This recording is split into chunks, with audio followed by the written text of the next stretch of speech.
You got it. 1 minute more. We're coming in. That's all I need. You gonna take on all the movies by yourself there, sir? Hell, I'm gonna walk in there. We used to be old friends. Nick Nolte plays a Texas Ranger battling a drug dealer and federal drug agents in Extreme Prejudice, one of 4 new films we'll be reviewing this week.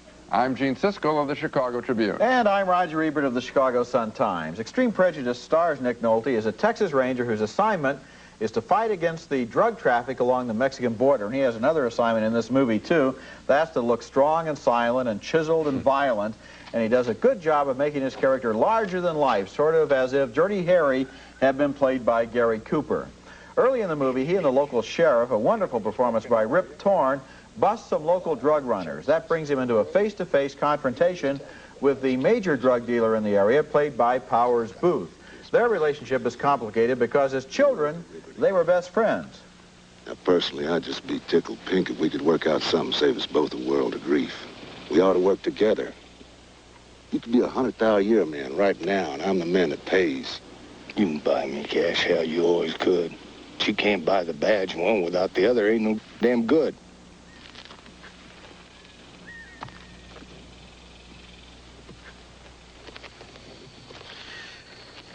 Well, what in the hell else we gonna do, partner? Shoot each other? There's another complication between the two men, and that's the woman they both love. She's played by Maria Conchita Alonso as a hot-blooded rebel who tells Nolte to shape up or she'll go back to that drug dealer. You think you're so big and so good, don't you? Well, let me tell you something. You know nothing. Gosh, he used to be so good to me. Maybe you should have stayed with him. Jack, I need to know. I want to know where you and me are going and how long it's going to take us to get there. And another complication, a secret gang of U.S. Army veterans are operating in the area in their own war against drugs. The exact role of that private army was never quite clear in my mind in this movie, but they helped the picture by providing a third force, a deadly gang that stands between Nolte and Booth and confuses them both, as well as the audience. Extreme Prejudice was directed by Walter Hill, who specializes in violent buddy movies like 48 Hours, The Warriors, and Southern Comfort. This movie is in the Walter Hill tradition, which means that the story is not half as important as the style and the choreography of violence. But there are 3 strong performances in the movie from Nolte, Booth, and Alonso in the leads, and I already mentioned Rip Torn, and I had a good time. I had a very good time with the picture. I think your criticism is right on target. You remember when they were trying a couple years ago to revive the Western with pictures like Silverado? This, to me, is as close to a classic old Western as any picture I've seen in recent years. This is what Westerns were all about. These are larger-than-life characters. The Rip Torn character as a sheriff is fabulous. I wish he had lived a lot longer in the film. I'm sorry to give that away. Nolte's sensational. Powers Booth. This is what men are fighting about. You're right. All you have to do in this movie is take away the pickup trucks and the neon beer signs. And frankly, that whole gang. And or make it into some kind of a wild bunch, you know, and you'd have a Western. Just take away the drugs and make that into, well, we're rewriting the picture, but pork and beans. Okay, fine. It's a modern Western. A good one. And on that basis, it plays well. And weren't you surprised by how good Nick Nolte looked? He's lost a lot of weight. Yeah. I was surprised at how good.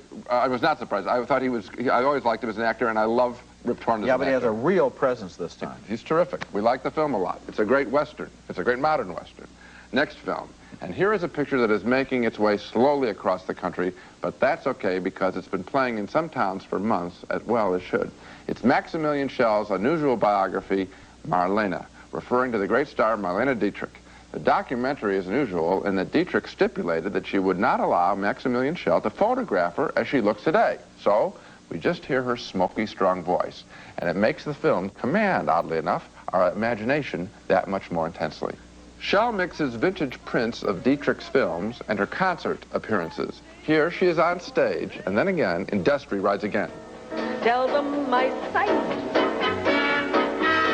Tell them I cried. And tell them I died of the same.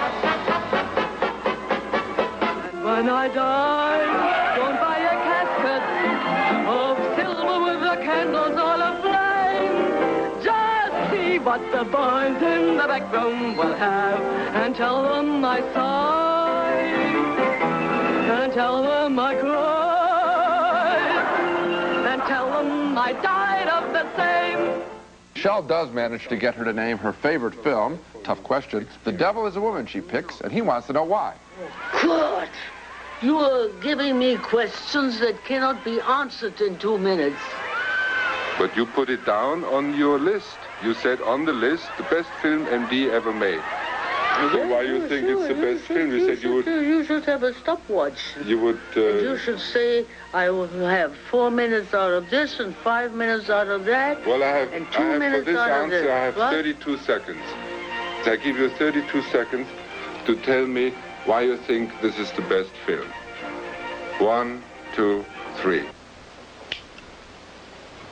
Because it's the best film. Tough lady, and he really has to work to get this interview, but he does get a very good interview on film, even without her face today. Marlene Dietrich, to most people, if they know her at all, is simply the leggy star of the Blue Angel singing Falling in Love Again. Well, here she reveals herself as an energetic actress, as well as a powerful human being.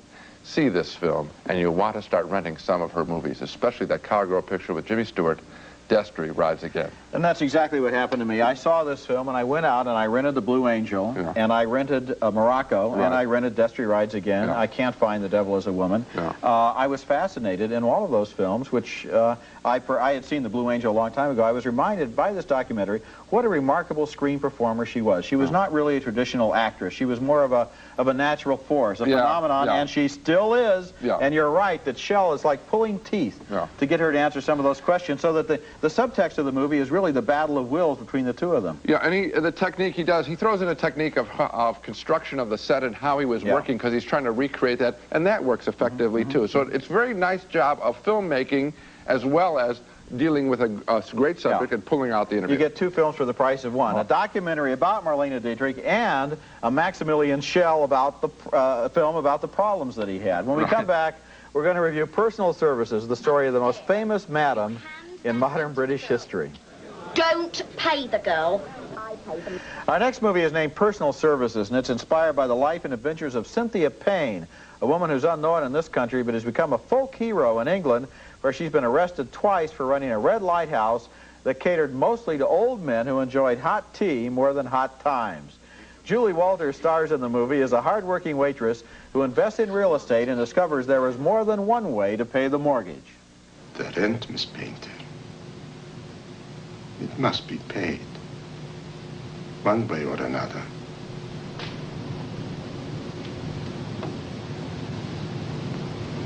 How? Before long, she's in the brothel business, specializing in middle-aged and older men who are lonely for conversation and excitement. Now, brothel days are Mondays, Wednesdays, and Fridays. But this is just a party, a sex party, so enjoy yourself. Who have we got here this evening? Helen's here, and Barbara. She's nice. Oh, and Miss Fay.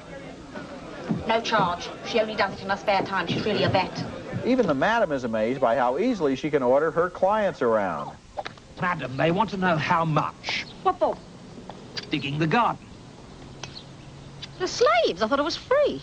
Oh, madam, they want to know how much you want for letting them dig the garden. They've got to work much harder, or I won't accept a penny. Sorry, Mistress Christine. It's hard to get good help these days. Just like in real life, the madam's clients testified in her defense. And here, a retired war hero conducts the press on a tour of the sinful premises. Here, catering strictly for the tastes of the older gentlemen. Here is the lounge where clients relax with a bridge roll and a gin and tonic before going with the lady of their choice, thus undermining the moral fabric of the nation. You get a taste there of how profoundly middle-class the whole operation was, with sex treated like any other commodity. I thought Personal Services was an absolutely fascinating movie for 2 reasons. First, because of the way it goes into the details of running a successful bordello, and secondly, because of the performance of Julie Walters as the madam. She's tough in this movie. You may remember her as a British actress nominated for an Oscar for Educating Rita, and what she does with this role is interesting. She doesn't go for cheap laughs or easy sentiment. She's not the hooker with a heart of gold. She shows a tough, working-class English woman who finds a market and supplies it. This movie is really about commerce more than about sex. Well, I also want to commend Julie Walters for doing something quite unusual, which is the fact that when you have an actress who's very popular in a nice role, the last thing you expect to see her do for her mainstream audience is suddenly play a madam, and not comically, as you point out. So this film, really, in her behavior and speech, she challenges her audience that enjoyed educating readers. That will be challenging. Second, we reviewed a film called Working Women a few weeks ago. About Working Girls, about New York Madame Bordello. And we gave it positive review. You know, I sort of feel a little bit embarrassed because this is so much of a better film than that it makes Working Girls not seem as good as I thought it was. Yeah, well, this is a very interesting film and a very British film in terms of the whole clientele she has. In England, where this woman is so famous, she's known as the luncheon voucher madam because you know, over there you get a job and they give you a luncheon voucher. You're supposed to spend it at the local tea shop. They spend it for tea and crumpets. Yeah, they had a good time, it looks like. Yes, they did. And you will have a good time, I think, too. Seeing the film. Coming up next, the wonderful actress Maureen Stapleton stars in Sweet Lorraine, a comic drama about a woman who owns a dying resort hotel. Can her granddaughter save it? I'd like to fix it up and turn it into an old-fashioned inn or something. Of a beautiful old tune, and the movie is about a once beautiful old hotel in the Catskill Mountains of New York, Jewish resort land. The hotel is cracking at the seams. Owner Maureen Stapleton doesn't know whether she should sell it or try to keep it in the family when along comes her granddaughter from Arizona who wants to work at the place.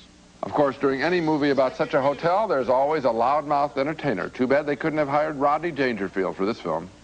Barry, what would a summer be at the Lorraine without my Barry? 16 years, he's still looking for a girl. Barry, somewhere out there's a girl for you. But Barry, you're getting old, Barry. And speaking of girls, we have lovely ladies at the Lorraine this week, and we welcome you. Stay away from Barry. Listen to me. Not too funny. On a more serious level, Stapleton is confronted with men who want to buy her hotel, and she confesses her quandary to her good friend, one of the hotel chefs. There's always problems. The easy answer is to say sell. I was married here. I raised a family here. I met you here. It's been a good life. You're telling me. You remember Switzer was making gin in one of the cabanas and the cops walked in? It's pretty good, Jimmy. I always thought I'd be here forever. Oh, Sam. What am I gonna do? There should be a little bit more magic between them. The film doesn't really crackle. Of course, there's the issue of whether the granddaughter really is going to save the day. And this slow-moving movie, and that was a slow-moving scene, and it is a slow-moving movie, does pick up as we do await the final outcome of the hotel. I think the reasons we care at all about the hotel is three. One, Maureen Stapleton is always appealing, even with a soft script. Two, Trini Alvarado is a very fresh presence as the granddaughter. And three, the old hotel does look beautiful, especially at night. We want it saved. But the bulk of the movie is a lot of slapstick junk involving teenage waiters. I guess they were going after the teenage market from this movie, so they stick in a bunch of teenage slapstick.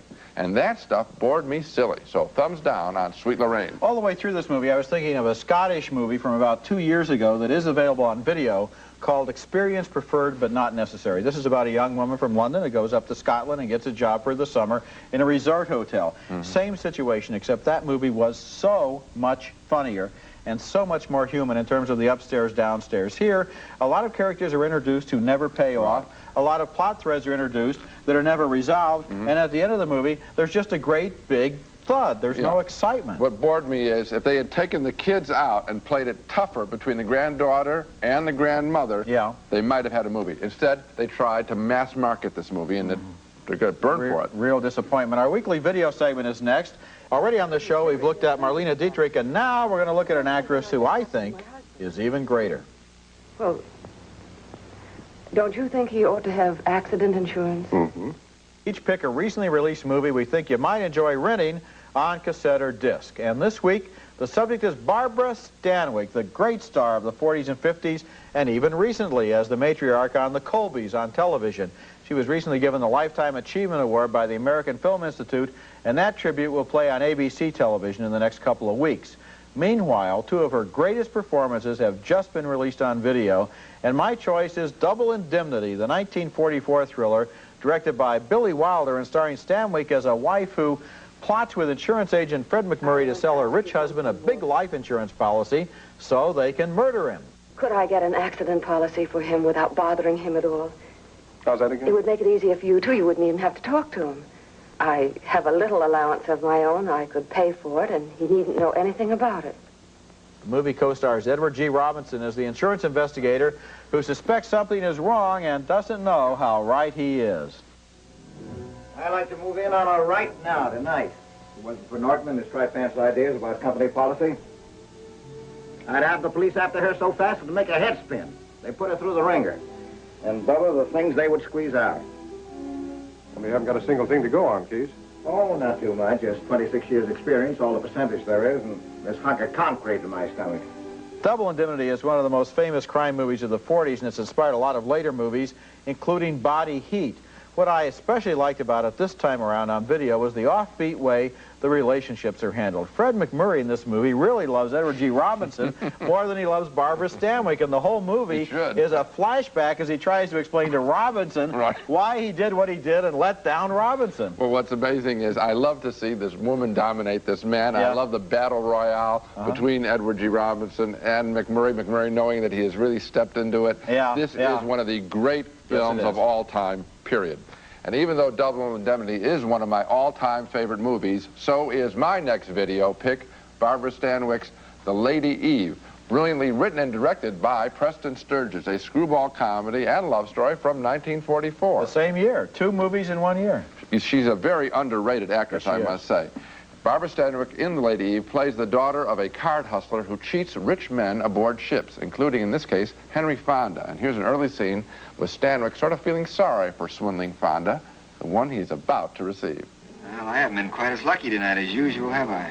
You don't know how lucky you've been. The Colonel has been drawing wonderful cards. I believe it's my deal. I'm sorry. I guess I haven't got my mind on the game. I noticed that. How much are you behind? Oh, about $3,000.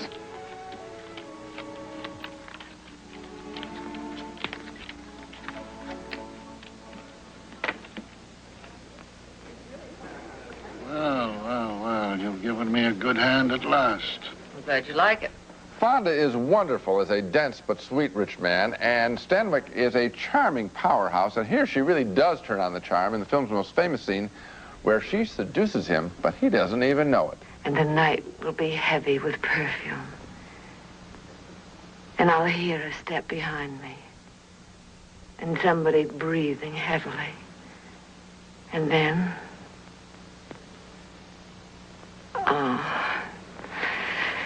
Oh, you better go to bed, Hopsy. I think I can sleep peacefully now.